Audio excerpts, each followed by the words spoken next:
Bonsoir tout le monde. Merci d'être si nombreux présents. Merci pour cette très belle présentation. Ça me fait énormément plaisir d'être là. La bière, c'est un sujet, en effet, qui m'habite depuis longtemps. Cette conférence-là, en particulier, c'est une conférence qui a vu le jour autour de 2016. Une conférence où on a, en fait, j'étais accompagné d'un illustrateur sur scène qui illustrait en direct ces propos-là, en fait, sur cette bière brassée à Québec. C'est vraiment pas une conférence qui traite de la consommation de bière.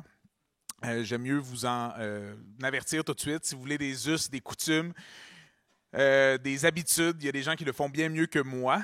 Mais c'est vraiment à propos des brasseurs, et en particulier des brasseurs industriels. Donc, on ne se concentrera pas beaucoup sur sur le brassage quotidien ou le brassage qui se faisait à la maison, qui est un brassage, en fait, surtout en Nouvelle-France, qui va être excessivement présent à Québec, mais vraiment sur les tentatives industrielles de brasser, donc de brasser de grandes quantités de bière et de le faire, vraiment à grande échelle. Donc, notre plan de la soirée, on va commencer avec, pourquoi Québec? Pourquoi brasser de la bière dans la vallée du Saint-Laurent, et en particulier à Québec? Il y a des raisons. Il n'y a pas juste des raisons sociales. Il y a des raisons physiques aussi pourquoi Québec était une place où on brassait de la bière. De la maison de Jean Talon, brasser de la bière en Nouvelle-France. Qu'est-ce que ça voulait dire? Oui, c'est un breuvage qu'on a brassé en Nouvelle-France. Même si, à la base, on associe, par exemple, les Français et la Nouvelle-France avec d'autres types de boissons, des eaux-de-vie, du vin, il y a eu de la bière également qui s'est brassée ici. La conquête des palais.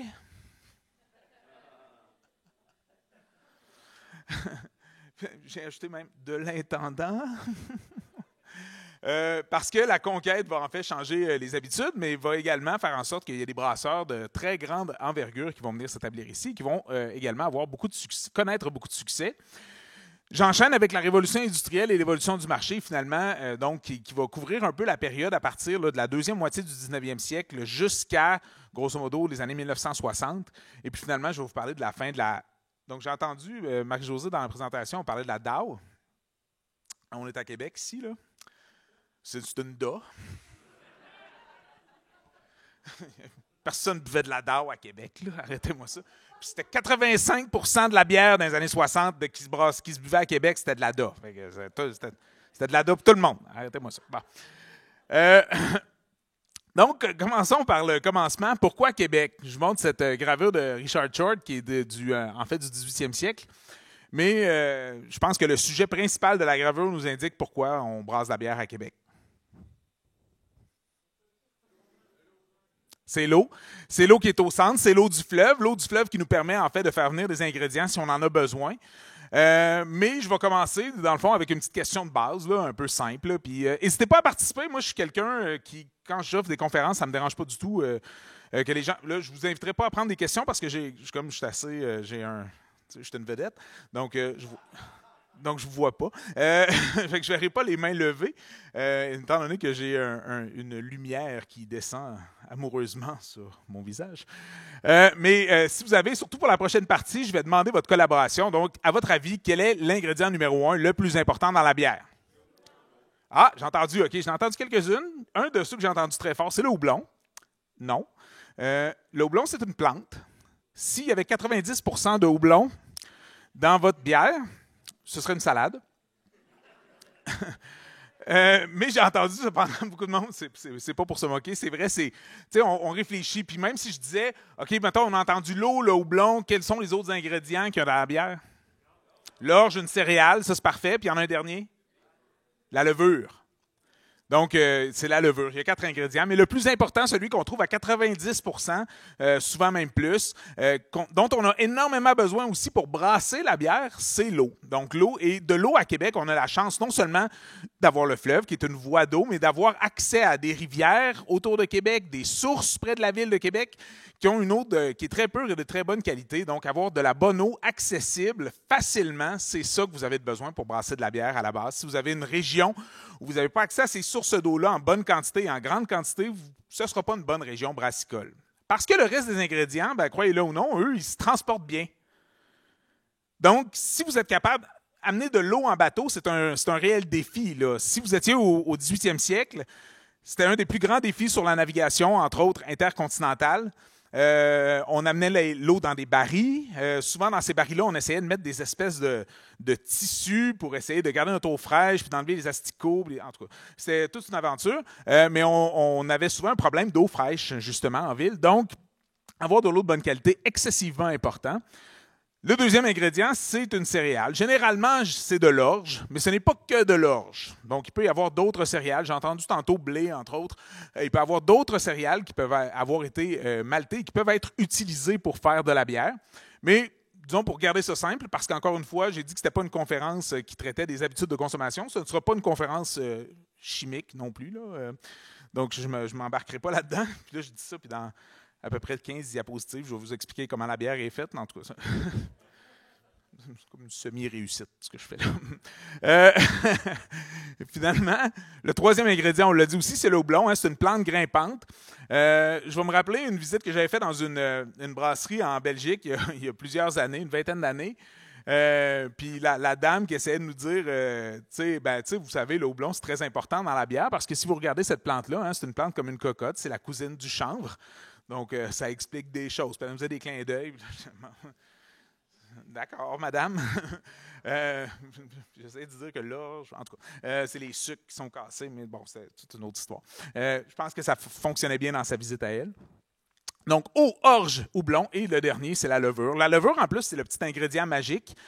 Il ne faut pas oublier que pendant des années, on ne savait pas. S'il y en a qui sont des érudits de la bière, puis que vous allez, par exemple, consulter la fameuse loi de la pureté bavaroise là, du 14e ou 15e siècle, selon la version que vous voulez consulter, on dit qu'entre autres, la bière, c'est très important, puis c'est une loi qui est encore suivie. Ceux qui veulent dire qu'ils font de la vraie bière en Allemagne, c'est ça qu'ils disent, qu'ils suivent. Là, on brasse de la bière comme au 16e siècle. Ils vont dire qu'il y a 3 ingrédients dans la bière, c'est l'eau, l'orge et le houblon. Pas parce qu'ils savaient, c'est parce que la levure a été comme découverte, ou en fait son importance a été découverte un peu plus tard. Mais quand même, ça nous fait que Québec va donc être une ville de bière assez rapidement, mais pas une ville de production industrielle. À la Fondation, la bière, c'est une production qui est essentiellement domestique. Les productions domestiques, comme dans à peu près toutes les choses qui vont se faire dans la maison, est-ce que ce sont les hommes ou les femmes qui s'occupent de ça? C'est les femmes. Donc, c'est une production qui est domestique et ce sont les femmes qui s'occupent de brasser de la bière ou ce qu'on appelle en Nouvelle-France, je suis certain que je vais dire ce mot-là, puis il y a plein de gens ici qui ont déjà entendu ça, mais qui vont entendre parler du bouillon, qui est une espèce de breuvage où on mettait une boule de pain pas cuite, par exemple, dans une grande quantité d'eau, puis on allait ajouter des petites herbes pour aromatiser ça, on laissait ça fermenter quelques jours, puis là, on avait une petite boisson alcoolisée maison qui n'était pas piquée des verres. Mais on sait qu'assez rapidement, là, probablement dès les années 1620-1630, les communautés religieuses, comme les Récollets et les Jésuites, vont brasser de la bière, donc vont avoir des cuves de bière. On sait qu'il va y avoir une première auberge en 1648, qui va être à Québec. Si on a une auberge, c'est qu'on a des gens qui vont avoir à vendre ces boissons-là et que ce n'est pas toujours évident, le commerce avec l'hiver, avec les saisons. Donc, il va y avoir des boissons qui vont peut-être même se brasser à Québec. On sait que notre ami Louis Hébert, ceux qui se rappellent, là, je me déplace, mais je reviens là, pour pas que nos techniciens là, commencent à me suivre partout. Là. Louis Hébert est au centre. Ceux qui sont des fins observateurs se rendront compte que cette statue-là n'est plus du tout là aujourd'hui, parce qu'on est dans la cour de l'Hôtel de Ville. Mais donc, le monument est déplacé en 1978 dans le parc Cartier-Montmorency, là, qui est juste de l'autre côté du passage du Chien d'Or, du Séminaire de Québec, donc en haut de la côte de la montagne. C'est là que le monument est, mais c'est bel et bien le même monument. Et arrive Jean Talon. Jean Talon va être très important pour nous parce qu'il est intimement lié à la première brasserie commerciale de la Nouvelle-France. Jean Talon, c'est pas n'importe qui. Il arrive ici, c'est un homme qui est né en Champagne en 1626. Relativement jeune. Là. Bon, il n'y a pas 12 ans, mais quand même, à la fin de la vingtaine, il commence déjà à naviguer l'administration civile et militaire française. Donc, ce qui est quand même... On sent que ça va être un administrateur de carrière. C'est pas rien. Il va, dès 1655, devenir intendant du Hainaut et en 1665, devient le second intendant... Tous les mots ont voulu sortir en même temps. Le second intendant de la Nouvelle-France. Dites-vous qu'à ce moment-là, tout le monde s'est dit, ben non, Luc, c'est le premier, là, tout le monde le sait. C'est le premier qui est venu ici, en effet, son prédécesseur. J'ai oublié de relire mes notes sur son nom, d'ailleurs, je l'oublie. Mais ne nous intéresse pas. Donc, il va être le premier à venir vraiment ici en Nouvelle-France. Mais lui, c'est lui qui m'intéresse beaucoup parce que la première chose qu'il fait en arrivant, c'est pas de construire une brasserie, c'est plutôt de faire un recensement. Son recensement est absolument fantastique. En 1666, comment ça se fait un recensement? Bien sûr, vous allez de porte à porte, vous cognez, puis vous posez quelques questions simples aux gens. Il veut savoir, dans le fond, quel est l'état de la colonie pour laquelle il doit s'occuper de l'intendance. L'intendance, ça supervise en gros l'économie, la justice et la vie sociale qu'on appelait la police. Et c'est ce qui l'amène à faire son recensement. Il va avoir deux constats qui vont être, ma foi, assez alarmants. Premier constat. Dans la colonie de la Nouvelle-France en 1666, il y a 3 hommes pour chaque femme. Ça ne fera pas des familles aussi nombreuses, je pense, que le roi de France l'espérait. Et il y a très peu d'industries de produits transformés, ce qui veut dire qu'automatiquement, Jean Talon considère que une personne en Nouvelle-France va être désavantagée par rapport à une personne en France, ne sera pas capable de pouvoir acheter des produits qui ont été faits en Nouvelle-France, donc automatiquement va payer plus cher pour tous les produits transformés qu'ils vont avoir de besoin, que ça puisse être les vêtements, le bois, certaines choses comme ça. Donc, il va se dire, c'est 2 problèmes qui sont assez majeurs. Si moi, je suis ici en charge, normalement, de superviser une colonie dans laquelle il doit y avoir des gens qui viennent vivre. Si ces gens-là n'ont absolument aucune façon de vivre, qu'est-ce que vous voulez qu'ils fassent? Alors, son plan, ça va être 2 choses. La première chose, je ne sais pas pourquoi elle a... Toujours comme ça, les menuisiers et les scieurs de long. Hein? C'est des vedettes. Hein? Ils sont plus hauts que tout le monde. Ils apparaissent en premier. Mais c'était pas de ça que je voulais vous parler, mais plutôt de ceci en premier. Vous les aurez peut-être reconnus. Ce sont nos filles du roi. Des prostituées. Non, c'est pas vrai. Je fais une blague juste pour voir si vous suivez encore. Cette vieille croyance tenace. Non, pas des prostituées, bien entendu, mais des filles qui avaient une dot du roi, donc de familles d'origine tout à fait différentes et variées, qui sont arrivées dans la colonie et qui ont en effet, eu un impact long et durable sur la natalité dans la colonie et en fait sur la population, l'établissement d'une population vraiment permanente. Ça, on peut dire que c'est probablement la réussite de Talon d'organiser en fait la venue des filles du roi, la réussite qui va avoir l'impact à plus long terme. Mais la deuxième chose qu'il va essayer de faire, ça va être de créer des industries. Donc, des industries qui sont dans la colonie, dans le Canada, qu'on appelait, qui est la vallée du Saint-Laurent, essentiellement, où il y avait le plus de gens, pour essayer de faire venir ces gens-là, que ces gens-là, quand ils ont des produits, puissent les envoyer là pour qu'ils soient transformés, puis donc que ce soit plus rentable. Des pêcheries, de la menuiserie. On a également des vêtements qu'on voit au plus bas. C'est un peu tout ce genre de petites choses-là qu'on voulait faire. Mais il va également rapidement venir à la conclusion qu'il a besoin d'une brasserie. Pourquoi? Parce qu'il constate que les importations d'alcool dans la colonie coûtent excessivement cher. Donc, il se dit, si ça coûte cher, on va pouvoir faire quelque chose ici. Il n'est pas fou, il a regardé un peu partout. On ne sera pas capable de faire du vin. C'est ça qui est extrêmement populaire, mais qui est dispendieux. On ne sera pas vraiment capable de faire des alcools en grande quantité. On n'a pas de production de produits de sucre, de canne à sucre, c'est-à-dire suffisamment. C'est moi ça, c'est de ma faute. Mais il va dire cependant, il va arriver au même constat que j'ai fait. Du grain, on est capable d'en faire pousser. Du houblon, ça pousse aussi dans la vallée du Saint-Laurent. De l'eau, on en a suffisamment. Hey, faisons de la bière. Ça va être fantastique. En plus, on est proche du fleuve. Si j'ai besoin, je vais pouvoir les exporter. Donc, il fait construire un bâtiment qui est imposant au cœur du premier développement industriel de Québec. Donc, c'est vraiment... Ceux qui connaissent la ville de Québec, en bas de la côte du Palais, vous avez l'îlot des Palais aujourd'hui, en fait, qu'on associe au Palais de l'Intendant. C'était comme au fond de cette...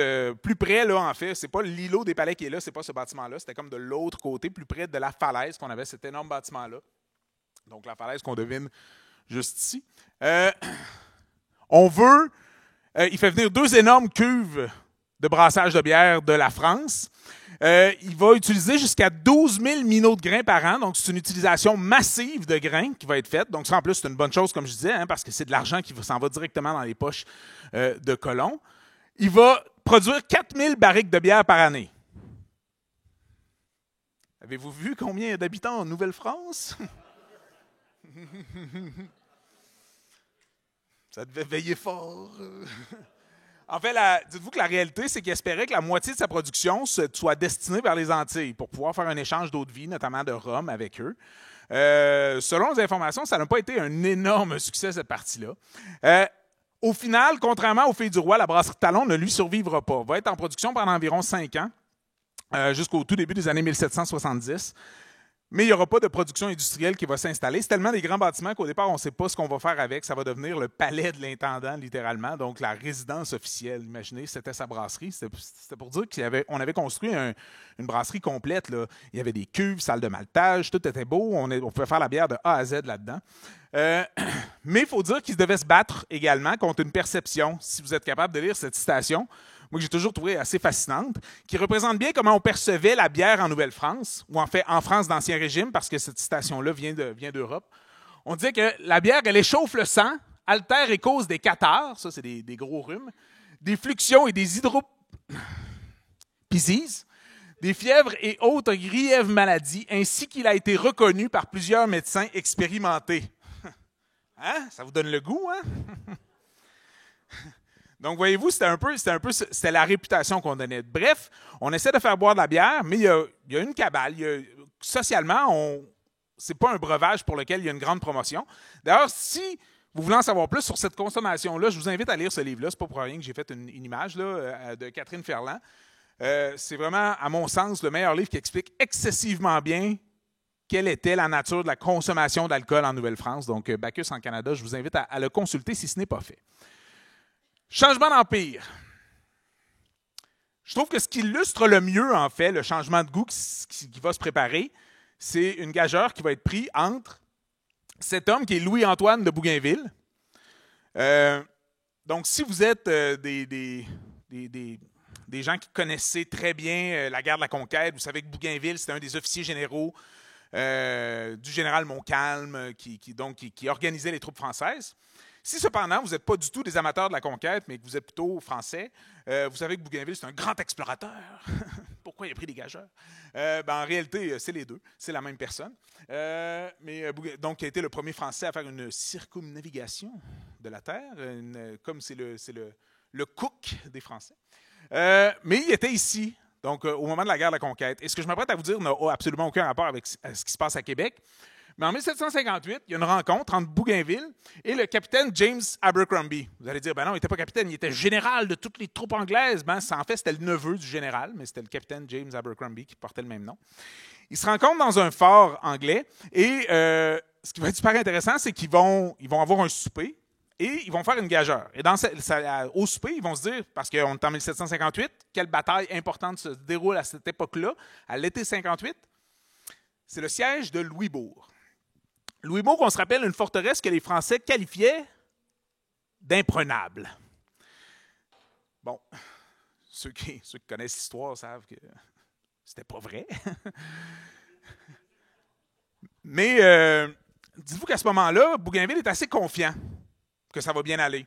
Alors il dit à Abercrombie, je vous gage, je ne leur ferai pas, je n'ai pas leur voix, mais je vous gage que si votre armée est capable de capturer la forteresse de Louisbourg d'ici la fin de l'été, je vous donne une caisse de vin de champagne. Abercrombie s'est retourné et a dit, parfait. Donc, je vous gage que si les Français réussissent à garder Louisbourg cet été, je vais vous donner une caisse de 12... c'est pas ça qu'il a dit, mais c'était 12 bouteilles d'ale anglaise. Vous essayerez de faire ça, cette gageure-là, en fin de semaine, à quelqu'un. Tu me donnes un six-pack de Veuve Clicquot. On va t'acheter une petite carling. Je vous souhaite que ça fonctionne. Je souhaite que ce soit vous qui recevez la Veuve Clicquot. Mais ça vous donne une idée, en fait, et on trouvait que c'était une gageure, en fait, qui semblait juste et équivalente. Personne ne s'est fait menacer de rien. C'était commun, d'ailleurs, que des officiers des armées se rencontrent à cette époque-là, mais ça montre bien, une accessibilité qui est tout à fait différente à ces breuvages-là. Donc, avec la conquête, en effet, on vient avec un public qui va être un peu plus sensible, probablement plus réceptif à boire de la bière. On risque d'avoir donc des clients. Et ça risque d'être bon pour nos brasseurs, qui vont flairer la bonne affaire. Dès 1762, donc avant même que le traité de Paris soit signé et que la colonie soit officiellement anglaise, il y a un certain William Wood qui débarque à Québec et qui est brasseur. La garnison britannique boit et va avoir besoin de bière. L'armée britannique va vouloir leur fournir ça. Les loyalistes qui vont arriver après la Révolution américaine en 1775-76 vont également vouloir ça. Donc, ça va nous faire en sorte qu'on va avoir un gros bassin de buveurs potentiels qui vont pouvoir venir ici. Et donc, les brasseurs de bière vont flairer justement cette bonne affaire-là. Donc, la bière, cours de brassage 101, on va aller très, très rapidement. Dites-vous que grosso modo, il y a deux types de bières qui existent. Il y a des bières qu'on appelle à fermentation chaude et d'autres à fermentation froide. Ce qu'on brasse essentiellement à Québec, ce sont des ales, plutôt de type anglaise, donc à fermentation chaude, où les levures restent sur le dessus des cuves de brassage, alors que les types de levures qui sont utilisés pour les lagers, qui sont brassés par exemple en Tchéquie ou dans l'est de l'Allemagne, vont utiliser des levures qui vont descendre au fond des cuves de brassage. Donc, ça ne change pas grand-chose pour nous autres, mais c'est vraiment dans le processus de brassage, les températures vont être un petit peu différentes, ce genre de choses-là. Bref, ici à Québec, on va brasser essentiellement des ales, surtout dans les premières années. Pour avoir une bière, donc, on va avoir besoin d'un un grain qu'on fait vieillir, donc malté. On va arrêter cette germinaison, en fait, on va arrêter le vieillissement des grains juste avant la germinaison par le touraillage. On va ensuite souvent procéder au brassage. Donc, quand on va avoir ce grain-là, il y a des étapes, là, je le fais vraiment de façon très générale, parce que si vous dites « Non, moi, je brasse une bière noire à la maison, puis après le touraillage, on fait comme griller le grain pour lui donner un peu plus de corps. » C'est vrai, là, il y a énormément de petites nuances qui peuvent entrer là-dedans. Donc, ce qu'on fait, dans le fond, c'est qu'on va prendre le mou, le grain qui a été moulu, de l'eau et de la chaleur. Puis on va commencer à brasser la bière, littéralement, dans une grande cuve. C'est à cette étape-là, dans le brassage, qu'on va ajouter le houblon. Ensuite, on passe à la fermentation. Donc, on ajoute la levure. La levure, en fait, vient casser les sucres des grains, notamment, de ce mou-là. Et c'est ça qui va donner d'un côté l'alcool et de l'autre le gaz carbonique. Et puis, finalement, on va garder la bière. Ça peut être une petite période. On veut que ça vieillisse, que ça mature. Selon les bières, on va les garder plus ou moins longtemps. Puis, finalement, on les filtre, puis on va les mettre en baril. Donc, ce baril-là va être destiné à la consommation, généralement. Dans les premières années de la fin du 18e et du début du 19e siècle, c'est essentiellement en baril qu'on a des bières. On ne fait pas d'embouteillage individuel dans ces grandes brasseries-là. Donc, vers 1786, je vais dire dans la vallée du Saint-Laurent, je mets cette année-là comme ère de début de la période industrielle parce que c'est la fondation à Montréal de la brasserie Molson. C'est comme un point de départ facile parce que Molson existe encore aujourd'hui. C'est une brasserie qui est importante. Bien, vous allez voir qu'à Québec, c'est dans les mêmes années qu'on va avoir ce genre de brasserie-là. On va avoir deux brasseries très importantes dans cette période-là qui vont être la brasserie Cape Diamond et la brasserie Saint Roch. Donc, puis regardez, on est quand même dans des années qui se ressemblent, là, surtout avec la Saint Roch qui est fondée vers 1792. Alors, quelles étaient ces brasseries-là? Je commence à vous en parler. D'ailleurs, cette carte-là n'est pas excessivement claire, mais je vais aller la montrer un peu. Pour ceux qui ne reconnaissent pas, on voit le fleuve Saint-Laurent. Ici, on est vraiment du côté, en fait, du petit Champlain un peu plus. Donc, vraiment du côté où on fait face au sud. Puis, on voit les installations, en fait, de la brasserie Cape Diamond qui est juste ici. Donc, pardon. Vous voyez dans le secteur là, presque auprès de ville. Donc, on est dans vraiment ce secteur-là, près des quais. Et ça va être très important pour ce premier groupe de brasseries-là. Donc, la brasserie Cape Diamond. Cette image-là, d'ailleurs, est tirée d'une excellente thèse de doctorat, en fait, d'archéologie industrielle de Richard Fizet, que je vous invite. Si vous êtes intéressé par le sujet, vous pouvez aller la chercher. Ça vaut vraiment la peine de la consulter. C'est rempli d'informations. C'est une recherche d'une très grande qualité qui a été faite. Donc, la brasserie Cape Diamond a été fondée par Robert Lester et Robert Morrow. Morrow, c'est le neveu de Lester. C'est des gens qui vont être établis à Québec pendant très longtemps et qui viennent avec ces premiers groupes d'immigrants anglais, des fois, parfois des loyalistes, qui ont des bons contacts avec la Nouvelle-Angleterre, qui ont des bons contacts avec l'Europe et qui, eux, en fait, ils veulent s'installer ici pour faire de l'argent. C'est ça leur objectif. Ce n'est pas des brasseurs. Là. Eux, c'est des industriels, c'est des hommes d'affaires. Donc, la bière va leur servir à ce cas-ci pour passer des excédents de grains qu'ils vont posséder sur leur terre. Cette brasserie-là va être achetée par Thomas Dunn en 1807. Ceux qui le connaissent, il y a un pub très connu là, qui n'était pas très loin d'ici, le Thomas Dunn. C'est un autre politicien qui a exactement le même profil que ces gens-là. Donc, un grand propriétaire terrien qui veut essayer de justement trouver une façon d'utiliser ses grains, d'utiliser sa production. Bref, et Thomas Dunn, en fait, c'est ça, comme je disais, c'est les installations vont être auprès de ville. Ce qui va être particulier avec eux, Et pourquoi j'aime ça parler de la Cape Diamond Brewery? C'est, bon, ça pour ceux qui ne le connaissent pas, en fait, c'est une image tirée du répertoire du patrimoine bâti de la Ville de Québec. C'est un endroit qu'on appelle la terrasse John Racy, qui est en fait, dans le Vieux-Québec, ici, pas très loin. Mais John Racy va être un monsieur qui est assez important pour cette brasserie-là. Vous allez comprendre pourquoi. John Racy, c'est un médecin qui arrive à Québec en 1802. Vous allez dire, ah, c'est super, c'est un médecin. En fait, il est présenté comme un médecin ici à Québec. Si vous lisez la plupart des documents qui y touchent, c'est un médecin. Moi, j'ai décidé d'aller voir, il venait d'où en Angleterre, puis je me suis rendu compte que son père, c'était un brasseur. Il était soufflé. Non, mais vous allez comprendre. Pas si surpris, vous allez comprendre pourquoi. Parce que dans le fond, où on le retrouve rapidement, ce médecin-là, c'est comme gérant de la Cape Diamond Brewery dès 1808. Donc Thomas Dunn l'engage pour être un gérant. Il va travailler beaucoup avec son frère Benjamin, qui lui est un brasseur. Ils vont exploiter entre autres la brasserie de Beauport. Vous allez voir, il y a un certain nombre de brasseries de Québec. Je suis sûr qu'il y en a ici qui en connaissent. Hey, vous n'avez pas parlé de la brasserie de Beauport. En effet, je n'en parlerai pas beaucoup dans cette conférence-là. Il y a un certain nombre d'autres brasseries que je vais évoquer seulement vers la fin, vous allez voir. Mon but, ce n'est pas de parler de toutes les brasseries, mais bien des grands joueurs. Ils vont donc être installés, se mettre à travailler dans des brasseries là, dès les années 1800-1810. Puis même au moment où Thomas Dunn, donc qui a acheté en 1807, vend à un autre de ces grands hommes d'affaires qui s'appelle Peter Breau, en 1816, Racy travaille encore là. Donc, puis je vous en reparle de Racy parce qu'il va être très important. Donc, c'est un gérant. Il est médecin puis il va continuer sa pratique de la médecine à Québec. Il ne faut pas diminuer ça. Mais ça reste que une des grandes sources de revenus de sa famille, plus qu'encore que d'être médecin, ça va être d'être un brasseur et un brasseur professionnel. Racy, dans les années 1830 à Québec, va fonder une autre brasserie, en plus de la Cape Diamond, qui s'appelle la Racy's, donc la brasserie Racy, de son nom de famille. Et Racy, ça va être le premier à Québec à embaucher un certain jeune homme qui s'appelle Joseph Knight Boswell. Rappelez-vous ce nom-là. Pas trop vendre ce qui s'en vient, là, mais il risque d'être important. Racy meurt dans les années 1850 à Québec. Ça va être un des seuls industriels de la première moitié du 19e siècle où on peut dire que dans sa carrière industrielle, dans son portefeuille, son portfolio, si vous voulez, son activité principale était le brassage. C'est un des seuls dont on peut dire ça ici à Québec, donc c'est particulier parce que les autres là, que je vous ai parlé à date, Thomas Dunn, Lester Morrow, eux, c'était comme une sympathique distraction. La deuxième brasserie dont je vais vous parler, en fait, c'est la brasserie Saint-Roch. Si vous, encore une fois, une image tirée de la thèse de Richard Fizet. Là, on est plus du côté, si vous reconnaissez cet endroit-là, là, on est plus vers ce qui est la gare du Palais aujourd'hui. On les retrouve, là, les brasseries. La brasserie de Racy, fondée dans les années 1830. La Saint-Roch Brewery, qui est juste là. Boswell, je vous avais dit de vous rappeler de ce nom-là. Eh bien, qui est juste ici.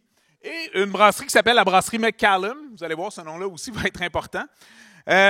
Sont plus de l'autre côté, donc plus vers l'embouchure de la rivière Saint-Charles, si vous voyez où est-ce qu'on se trouve à l'heure actuelle. Là. Donc, voyez-vous, les premières brasseries, comme la Cape Diamond, fondées plutôt du côté, en fait, c'est ça, du quartier Champlain. Et là, on est plus là, vers, justement, le Vieux-Québec-Basseville, la rue Saint-Paul actuelle. Donc, on est plus dans ce secteur-là avec la Saint-Roch. C'est en 1791, en fait, c'est une brasserie qui vient compléter ou étendre les activités de la distillerie Saint-Roch, donc qui existait déjà à Québec. Eux, c'est vraiment un groupe d'hommes d'affaires là, de la région. Et c'est des hommes d'affaires. Si vous voulez faire des recherches sur tous ces noms-là, il va y avoir un quiz à la fin. Non, c'est pas mais Lester, Morrow, John Young, les familles Grant, Hainsley, Young. Si vous voulez savoir, là, c'est tous des gens qui ont été élus au Parlement, à la Chambre d'Assemblée à la fin du 18e siècle, au début du 19e siècle, qui avaient des gros portefeuilles d'affaires. Bref, c'est vraiment notre élite d'affaires à Québec. C'est ces noms-là, c'est ces gens-là, en fait, qui l'ont. Et encore une fois, comme la brasserie Cape Diamond, leur but, c'est pas tant de produire de la bière, eux, c'est de vendre des grains. Dès les années 1810, la Saint-Roch va être vendue à la famille McCallum, en particulier à James, qui est le père. C'est en 1813. Et là, je vous reparle des McCallum, je vais mettre le focus. Autant j'ai mis le focus avec la Cape Diamond sur John Racy qu'avec la Saint-Roch, je peux mettre le focus sur James McCallum parce qu'eux, ce sont des brasseurs également. James McCallum va essayer d'exploiter la brasserie avec, entre autres, l'aide de ses fils. Ils vont, embaucher Benjamin Racy, le frère de l'autre. Une saine compétition. Quand Benjamin se chicane avec John à la Cape Diamond, ils vont l'embaucher à la Saint Roch Brewery. Ça vous donne une idée qu'il n'y avait pas tant de joueurs que ça. On ne pouvait pas embaucher tant de gens qui étaient spécialisés que ça. Donc, la famille Racy, qui venait, on vous le rappelle, d'une famille de brasseurs en Angleterre. Et la famille McCallum, qui était aussi une famille de brasseurs, ben, eux autres ont ces compétences-là pour essayer de avoir le flair d'embaucher des gens qui savent ce qu'ils font. Et on sait que dès 1818, James s'associe avec ses enfants, comme Colin, Daniel, pour gérer la brasserie familiale. James va mourir en 1825. Mais c'est une brasserie, en fait, qui va continuer, la brasserie Saint Roch, là, jusqu'au milieu du 19e siècle. Pour la Saint Roch, je vous ai mis cette image-là. Ceux qui reconnaissent un peu, c'est un des deux feux de 1845. En fait, celui-là, c'est le feu de la Haute-Ville. Parce que je dis deux feux, oui. Hein, il y a eu deux grands incendies à Québec. Un qui a rasé la Basse-Ville, qui est déjà toute rasée. On voit juste des structures de bâtiments. Ça a l'air d'un cimetière. C'est exactement à ça que ressemblait la ville de Québec. Si vous êtes capable d'aller voir notamment des images de l'incendie de 1866 en Basse-Ville, c'est... Si un jour vous dites « Il me semble que je suis trop content aujourd'hui, j'aimerais ça être déprimé », ça vous enlève la joie de vivre. Là, ici, vous aviez l'incendie de la Haute-Ville qui continuait. Donc, vraiment, c'était pas joyeux. Ça se passe en 1845. Je pense que c'est important de parler de ces incendies-là. Ça va être comme aussi une période de changement à Québec. Mais c'est important d'en parler pour la brasserie Saint Roch parce qu'imaginez-vous qu'en 1836, la brasserie Saint Roch passe au feu. Juste la brasserie. Colin McCallum était propriétaire, ça ne remet pas, puis il doit vendre la brasserie en 1842. Là, vous dites, « Phew, leurs malheurs sont derrière eux. » En 1840, les McCallum vont fonder une nouvelle brasserie qui s'appelle la brasserie McCallum. C'est les frères Duncan et Daniel. En 1845, il y a un incendie. Duncan n'est pas capable de repayer tout seul. À ce moment-là, il y avait une petite chicane avec Daniel. Il n'est pas capable de repayer tout seul pour reconstruire sa brasserie. Donc, Daniel la rachète et redevient tout seul. Encore une fois, il a été frappé par l'incendie. Donc, définitivement, il n'y avait pas de chance à ce côté-là. Mais il y a un lien donc à faire entre la brasserie Saint Roch et la famille McCallum qui va être évident et qui va continuer jusqu'au milieu ou en fait à la fin du 19e siècle. Et il va y avoir en fait une autre Saint Roch, les installations qui avaient brûlé au départ vont être rachetées par un autre groupe de brasseurs, Lloyd et Lepper, qui vont opérer une brasserie qui va s'appeler la St. Charles Brewery de 1842 jusqu'à 1861, qui va d'ailleurs à un certain moment être une des plus importantes brasseries dans les années 1850, une des plus importantes brasseries de Québec. En 1861, la brasserie... Ça, je l'aime, cette anecdote-là. Tu sais, des fois, on dit que la compétition, c'est bon pour le marché.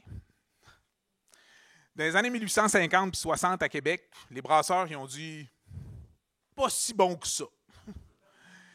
Ils sont payés, en fait, ils ont appelé des journaux. Ils ont dit, voici, on s'est mis ensemble quelques-uns. Puis au départ, c'est entre autres la Saint Charles, la McCallum, la Racy, en fait, qui va devenir, ou du moins la Boswell. Et c'est les importantes brasseries de Québec qui se mettent ensemble et disent, voici, maintenant à Québec, vous devriez payer tel prix pour la bière, vous devriez, si vous payez plus que ça, vous faites avoir. Si vous payez moins que ça, on essaye de... C'est sûrement des agents externes qui viennent essayer de déjouer la saine compétition. En tout cas, je sais pas, là, ça me semble qu'ils essayent d'arranger le marché un peu. Ça va tellement... Ce marché-là profite tellement aux gros joueurs que sont Boswell et McCallum. Imaginez-vous qu'ils essaient de refaire cette entente-là quelques années dans la décennie 1850. Puis en 1861, un moment donné, ils ont tellement fait d'argent avec ça, puis Lloyd et Lepper n'ont tellement pas été capables de s'adapter qu'ils vont acheter et McCallum et Boswell vont acheter la St. Charles Brewery juste pour la fermer.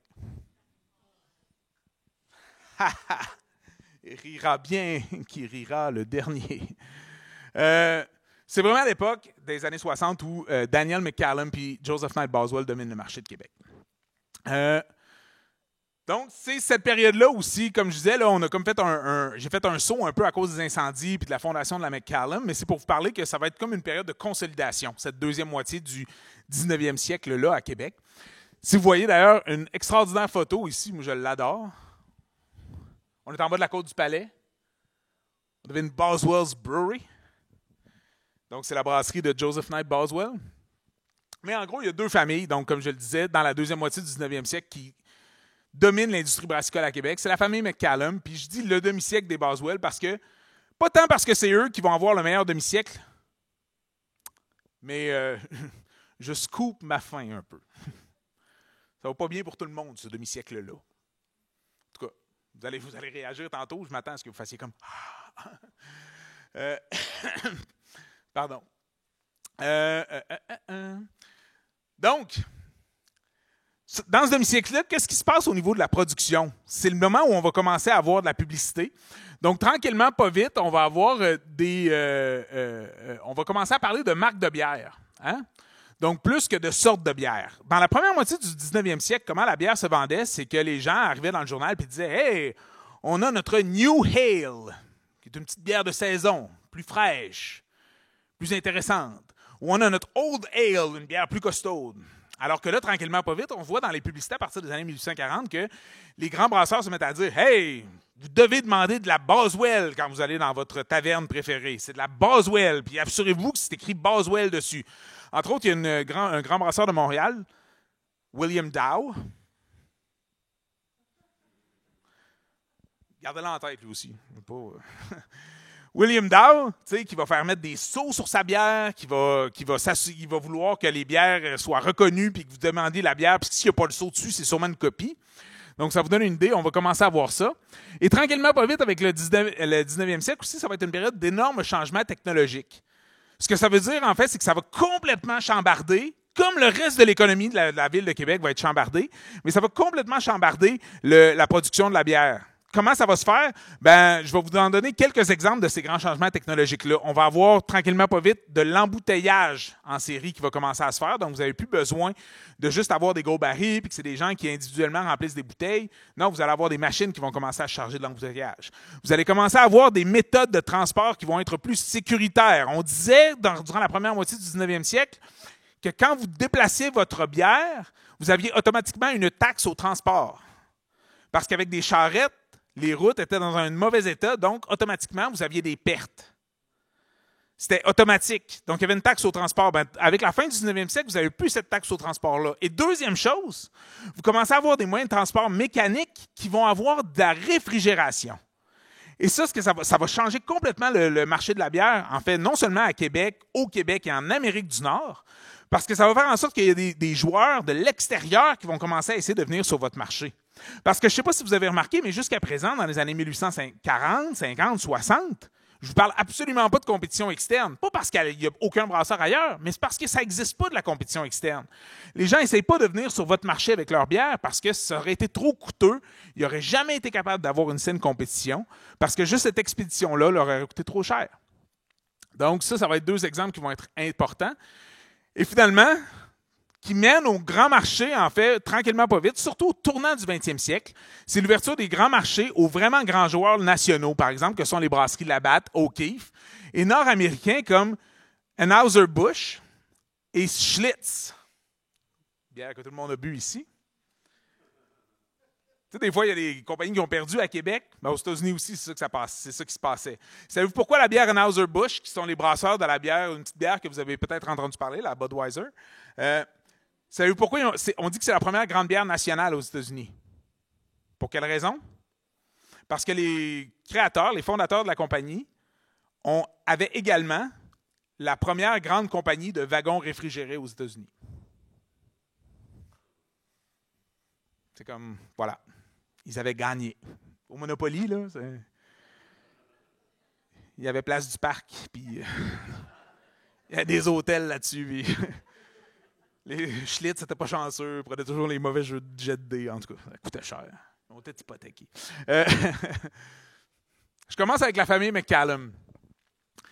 Donc, comme je le rappelle, Colin, un des fils de James, on se rappelle qu'il est mort en 1825, Colin va fermer la Saint-Roch en 1942, mais la Saint-Roch devient la Saint-Charles. En 1861, la Saint-Charles est rachetée par Duncan McCallum et Boswell. Donc, c'est la fin de l'expérience de Colin. Daniel fonde la brasserie McCallum en 1840 et comme je disais, là, au départ, ça va très bien. Pourquoi? C'est une famille de brasseurs, ils connaissent le marché, ils ont des terres agricoles, entre autres vers Beauport, ils ont accès à du grain, ils ont accès à de l'eau, ils ont accès à du transport, ils sont juste à côté du quai, ça va super bien leur chose. Mais là va arriver les années 1870. Et qu'est-ce qui se passe à Québec dans les années 1870? C'est une de nos grandes crises économiques. En fait, on l'appelle la longue crise économique depuis qu'il y a eu la grande crise économique de 1929. Parce que c'est une crise qui va durer presque toute la décennie des années 1870, mais qui va être excessivement difficile, notamment pour la Ville de Québec. Parce que la Ville de Québec, là, jusqu'à les années 1850 à peu près, c'est une ville qui reçoit une grande partie du commerce transatlantique. Le chenal n'est pas creusé, la technologie ne permet pas de se rendre plus loin que Québec, les immigrants arrivent jusqu'ici. Quand on parle de l'arrivée des Irlandais, là, ils sont arrivés à Québec. Ils n'allaient pas jusque vers. Leur premier point de destination, c'était pas Montréal, mais Québec était une des portes d'entrée de l'Amérique du Nord. Mais en 1870, c'est plus vrai. Tranquillement, pas vite, les gens dans le port commencent à se battre pour le même emploi. Puis quand je dis se battre, c'est au sens propre. Là, les Français et les Irlandais essayaient de jouer à mon père est plus fort que le tien, pour avoir les mêmes contrats de débardeurs notamment. Donc, ça veut dire qu'il y a énormément d'entreprises qui n'étaient plus capables de vendre leurs produits, donc qui ont dû fermer, et ça a été le cas de la famille McCallum qui a fermé sa brasserie en 1875. Les Boswell vont vivre les mêmes défis, mais c'est un peu différent parce que là, on rencontre Joseph Knight Boswell, qui est un jeune brasseur. Lui aussi, comme la famille McCallum, c'est un vrai de vrai brasseur. C'est pas un médecin qui s'improvise ou un homme d'affaires. C'est un brasseur qui est formé en Écosse, qui va ouvrir en 1842 sa propre brasserie. Donc, depuis 1830, il travaille à la brasserie John Racy, mais en 1842, il va décider de lui se partir en affaires. Une brasserie qui s'appelle la Anchor Brewery, qui va devenir la brasserie Boswell. Il va louer les voûtes du palais de l'intendant. Et ça va devenir important pour lui, parce qu'à partir de ce moment-là, il va se mettre à faire des publicités comme quoi « Hey, nous autres, on brasse de la bière depuis 300 ans à Québec. » Ben, pas à ce moment-là, mais disons au début du 20e siècle, c'est ce qu'ils vont dire. Mais il va capitaliser beaucoup sur le fait qu'il s'inscrit dans la longue durée. Il n'y avait pas la même longue durée que, par exemple, un Molson à Montréal, qui, lui, brasse vraiment depuis 1786, mais c'est ça qu'il va essayer de faire. Sa brasserie est bien située, donc survit sans problème à l'incendie de 1845, contrairement à celle de Khalid, par exemple, McCallum.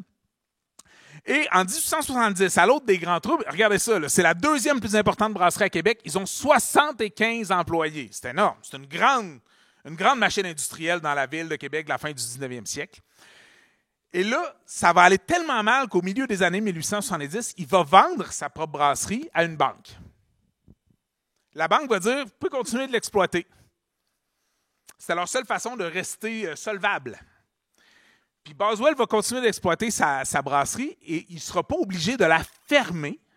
Et parce qu'il ne sera pas obligé de la fermer, il va être capable de la garder dans les années 1880. Et là, tranquillement, pas vite, l'économie de la ville de Québec va se remettre sur pied. On va avoir notre révolution industrielle qui va commencer. Les grandes manufactures de Boswell vont arriver. Et Boswell se retrouve à être, à ce moment-là, le seul gros joueur qui reste dans le marché de la ville. Fait que là, il y a quelques années où sa brasserie va très bien aller, jusqu'à des années 1890, très facile. Ben, c'est très facile, c'est pas vrai, là, on travaille fort, mais dans le sens qu'on se débrouille bien. On utilise le palais. Là. Regardez ici, là, ce complexe, ça devient un complexe immense, la Boswell. Donc, la rue Saint-Nicolas, on voit Saint-Paul en haut, Saint-Vallier, qui était jusqu'ici, là, tout ce complexe-là qui est immense, puis les voûtes, ça, c'est le palais de l'intendant qui existe encore, là, les voûtes du palais. Donc, ils sont juste ici. C'est un complexe immense qu'ils exploitaient, qui vont se mettre à exploiter, puis que ça va tourner très, très fort. Mais tranquillement, pas vite, il va y avoir des problèmes qui vont poindre à l'horizon. Pourquoi? Je vous l'ai dit tantôt. Compétition qui vient de l'externe. Le problème, ça ne sera plus à Québec. Là. Le problème, ça va être des joueurs de l'extérieur qui vont arriver. En 1890, Joseph Knight Boswell, donc la première génération, meurt. Des fois, qu'est-ce qui peut se passer à ce moment-là? Ça va être le cas de certaines autres brasseries. Il n'y aura pas de relève. Ce n'est pas le cas de Boswell. Il y a certains de ses fils, notamment, dès 1887, il avait intégré James et Vézé, qui sont deux de ses fils, dans la gestion de la brasserie, qui vont continuer de l'exploiter jusqu'à la mort de James en 1893. Mais on sent la compétition. Et là, tranquillement, pas vite, avec le tournant du 20e siècle, le début du 20e siècle, on va se rendre à l'évidence, on ne sera pas capable de survivre. Il y a des joueurs de l'extérieur. William Dow, à Montréal. John Molson, à Montréal. Ben, pas John Molson, mais la famille Molson à Montréal. Puis c'est plus William Dow non plus, mais c'est la brasserie Dow. Puis la brasserie Dawes à la Chine. C'est des gros joueurs.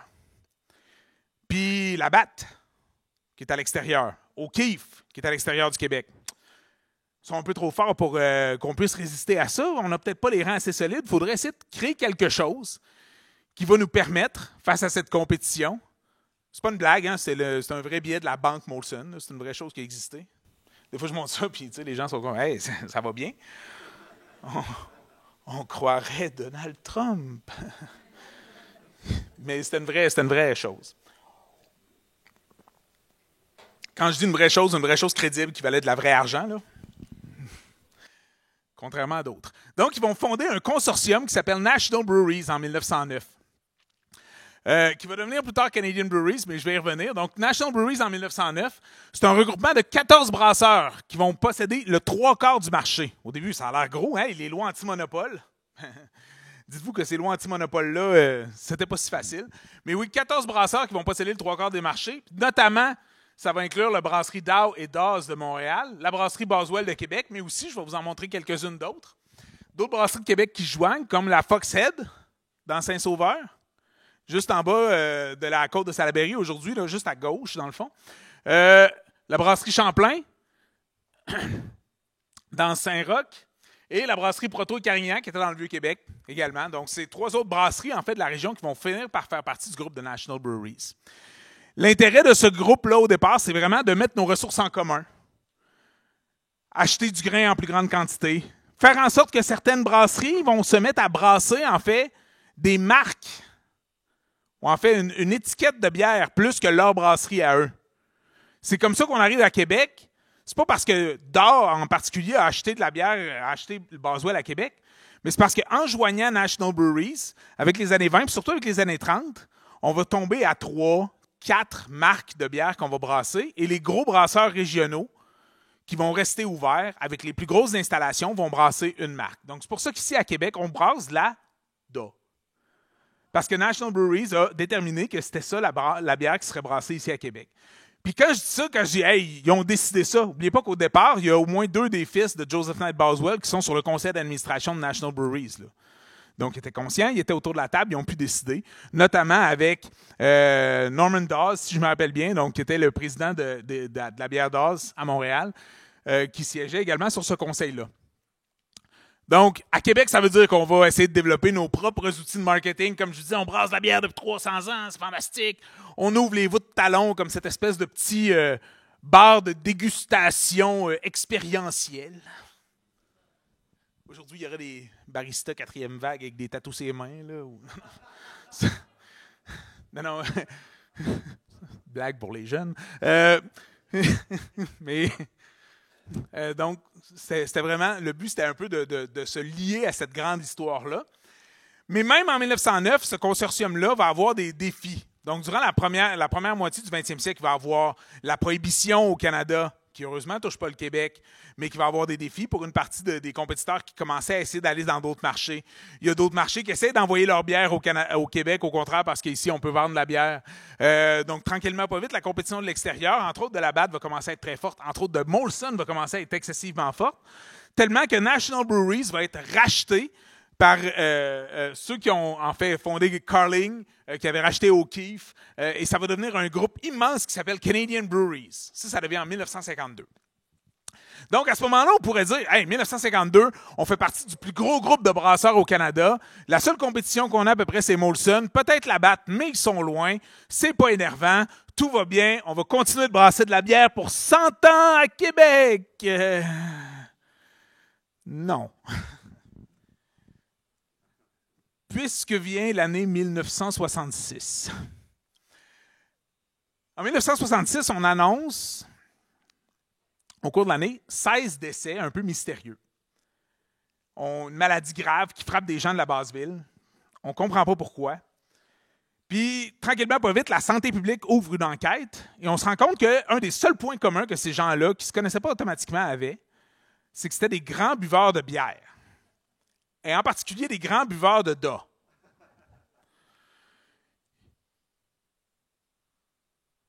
tranquillement, pas vite, on regarde cette bière-là, on s'en va regarder le processus. Il y a une enquête, comme je disais, qui se fait à la santé publique. Puis on dit, hey, je ne veux pas rien exagérer. Là, je me rends compte que je m'en vais faire des blagues avec ça, mais ça fait pas si longtemps que c'est arrivé. Je vais faire attention, je vais me garder une petite gêne. Puis il y a des livres qui ont été écrits là-dessus. C'est absolument très sérieux ce que je vous dis là, mais qu'entre autres, un des éléments qu'on a retrouvé dans l'analyse de ces bières-là, c'est qu'il y avait un additif très important qui était du sel de cobalt qui était ajouté dans les cuves de la brasserie Da. À quoi sert cet additif-là? C'est pour donner plus de collet à une bière qui n'aurait pas été gardée assez longtemps. Donc, dans le fond, c'est comme si on, de manière artificielle, accélérait le processus de brassage. Donc, on regardait, c'était vraiment comme pour un peu tricher. En cuisine française, là, vous auriez des chefs, vous regarderiez avec des yeux de même, vous dites, hey, ça prend du temps, là, dessus. Donc, ça, c'est une des théories. C'est probablement la théorie qui a le plus de choses. Ce n'est pas la seule théorie, en fait, parce que dites-vous qu'à cette époque-là, en fait, je dis que ce n'est pas la seule théorie. Je n'ai pas entendu d'autres théories directement. Il y a des gens qui ont déjà parlé que c'était, par exemple, les agents de nettoyage qu'on utilisait pour nettoyer les cuves ou un certain nombre d'autres choses qui auraient pu expliquer ces décès-là. Parce que d'autres compagnies de bière, en fait, la majorité des compagnies de bière industrielles utilisaient du sel de cobalt pour exactement les mêmes raisons que Da à cette époque-là. Est-ce qu'il y en avait trop mis? Est-ce qu'il y en a, tu sais, la raison précise, le point final, moi, je ne m'avancerai pas. Je sais que ça, c'est une théorie qui est très forte, donc je vais la laisser là. Et on dit que c'était, en fait, certains médecins de la santé publique disent que c'est le seul élément qui aurait pu causer une défaillance cardiaque chez les grands buveurs de la région de Québec parce que les gens étaient, en fait, souffraient de ce qu'on appelait une myocardose. Donc, leur cœur, l'enveloppe de leur cœur devenait pleine de cicatrices tigrées. Donc, c'était vraiment quelque chose qui n'était pas joyeux. Donc, ils ont causé une peur légitime. Fait que qu'est-ce que Da a fait à ce moment-là, vous pensez? Ils ont dit, hey, c'est grave, vous avez raison. On va nettoyer toutes nos cuves, on va reprendre toute la bière, on va jeter 500 000 gallons de bière dans les égouts, on va nettoyer au complet nos choses. Faites-vous-en pas, il n'y aura plus de problème. Quel message que ça envoie ça à la population? Coupable! Coupable! Ben, écoutez, après ce scandale-là, ces décès-là, la Da, qui à ce moment-là avait à peu près 85% du marché de la bière à Québec, ne s'est jamais remis. Les gens ont refusé, se sont mis, là, ça c'est en l'espace de quelques semaines, là, c'est tellement qu'en 1968, 2 ans après ce scandale-là, Canadian Breweries a fermé complètement, une fois pour toutes, la production de bière dans les anciens locaux de Boswell, parce que justement, on avait perdu la confiance de la population, entre autres parce qu'on s'était comme un peu accusé, en voulant essayer de bien faire, pourtant en disant « Eh oui, on va nettoyer, faites-vous-en pas, on est des bons citoyens corporatifs », mais ça a été comme le clou dans le cercueil. Puis en 1974, la compagnie O'Keeffe, à ce moment-là, qui était le nouveau nom que Canadian Breweries utilisait, a démantelé complètement, pour une dernière fois, les grandes installations de Québec. C'était la fin de cette brasserie-là. Ça a été la fin de la brasserie industrielle à Québec. On n'a plus de brasserie industrielle au sens-là, on a des distributeurs, mais je vous dirais que depuis les années 90, on a la chance à Québec, puis même partout au Québec, d'avoir une incroyable renaissance de l'industrie de la bière à travers des microbrasseries, des brasseries artisanales. Dès 1987, à Québec, on a eu la brasserie L'Inox, qui est une des plus vieilles, si je ne m'abuse, brasserie artisanale de la ville, toujours en opération aujourd'hui. Il y a eu des succès d'Unibrou, qui n'ont plus besoin d'être nommés, qui font maintenant partie des grands groupes de brasseurs à travers le monde. En 97, pas très loin d'ici, dans Saint-Roch, c'était l'ouverture de la Barberie, une coopérative de brasseurs qui fonctionne encore toujours très bien.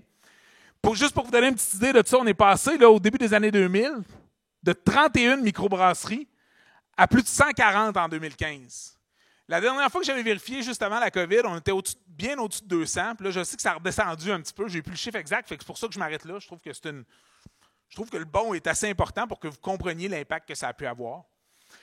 Fait que, tout ça est pour dire que même si les habitudes des consommateurs ont changé, ça a pu passer par le régime français qui ne voulait rien savoir au régime anglais, ça a pu passer par des petites compagnies qui brassaient juste local à des grands conglomérats nord-américains. L'histoire de la bière, c'est une histoire qui est intimement liée à l'histoire de la ville de Québec. C'est un produit qui réplique ou en fait remontre bien notre vitalité économique qu'on a pu avoir. Le petit survol de ça que j'ai voulu faire ce soir avec vous. J'espère que ça vous en a appris, remis ça en perspective. Mon but, c'est que ce soit agréable, sympathique, puis qu'en retournant à la maison, si vous avez envie de vous en ouvrir une, tu sais, vous êtes libre à vous. Alors vraiment, ce soir, vous avez été un public exceptionnel. Vous avez ri de certaines blagues qui n'étaient pas toujours drôles. Je fais des efforts, mais je ne suis pas humoriste. Ça m'a fait vraiment, vraiment plaisir d'être avec vous. Merci beaucoup.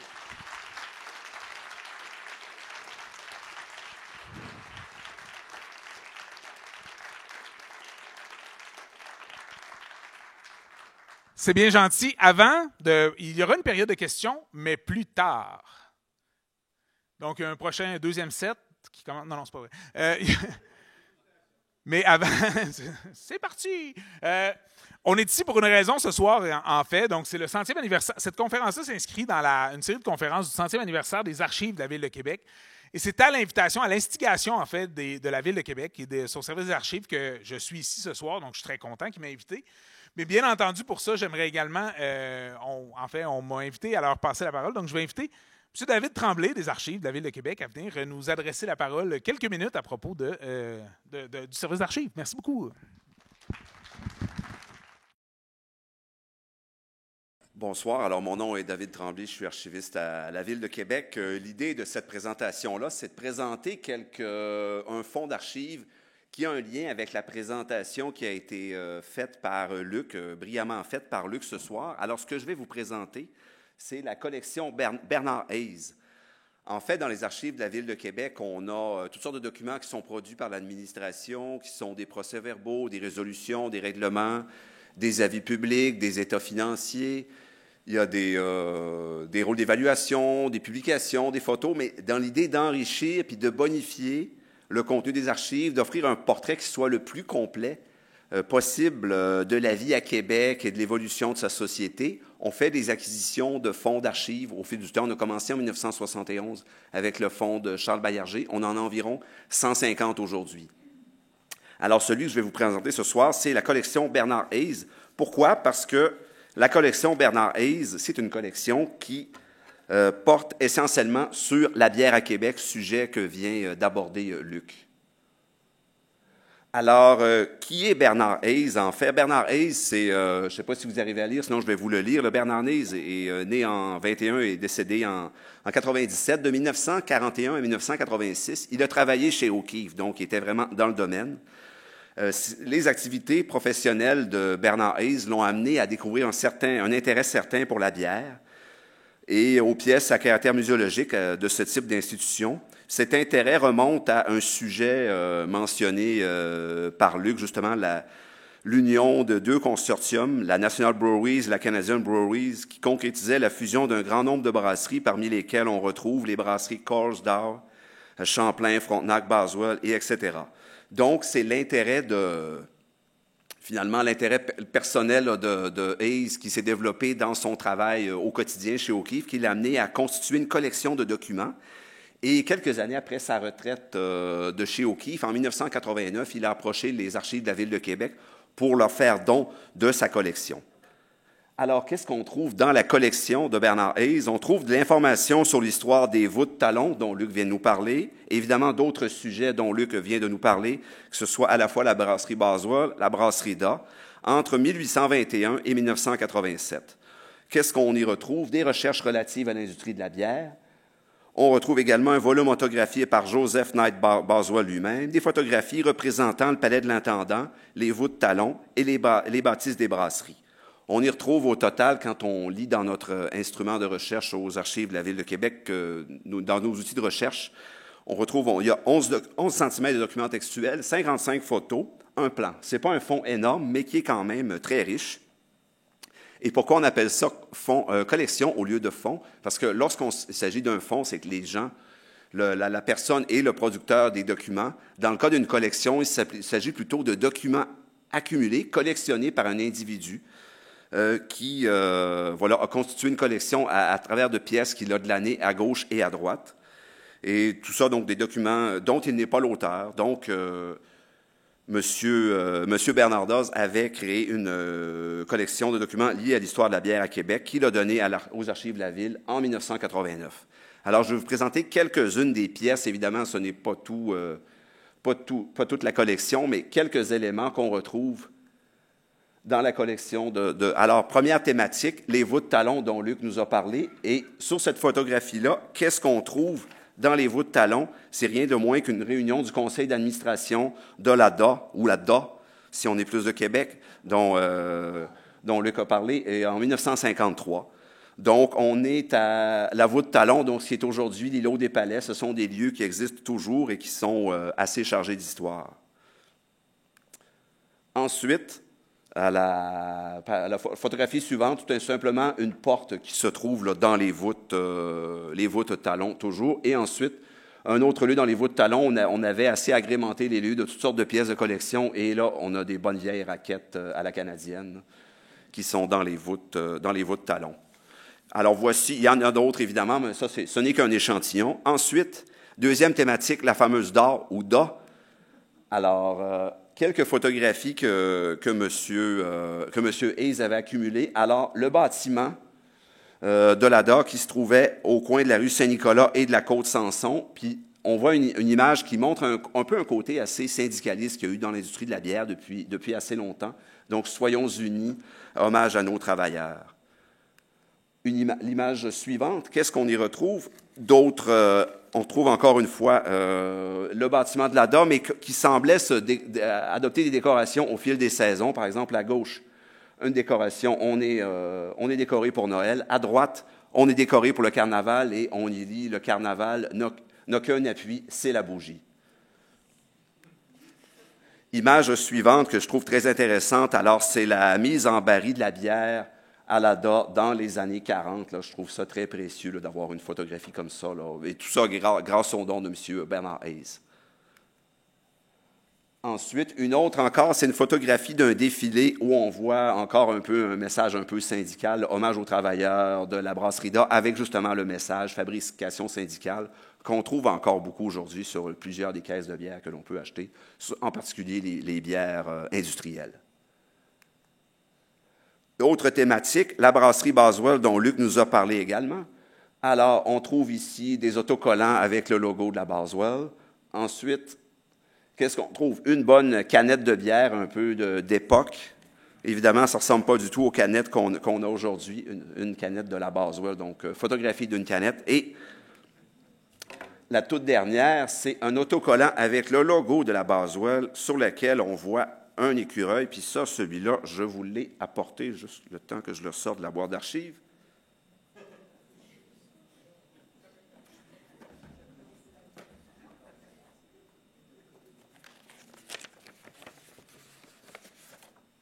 Alors voilà ici la pièce originale, si vous voulez venir la voir à la fin, là, un autocollant avec le logo de la bière Boswell, avec un écureuil qui est sur le tonneau de bière. Ça date environ des années 50, il me semble, sur cet autocollant-là. Et on voit encore une fois, c'est marqué Union Made dans le bas à droite, donc toujours le côté, la fabrication syndicale là, qui est très fort. Donc, c'était un petit échantillon de ce que nous avons dans la collection Bernard Hayes. Donc, c'est grâce au don, finalement, d'un simple citoyen que nous avons là, ces documents-là qui viennent illustrer l'histoire de la bière à Québec, ce qui vient largement bonifier ce que nous avions déjà aux Archives de la Ville au sujet de la bière. Merci beaucoup.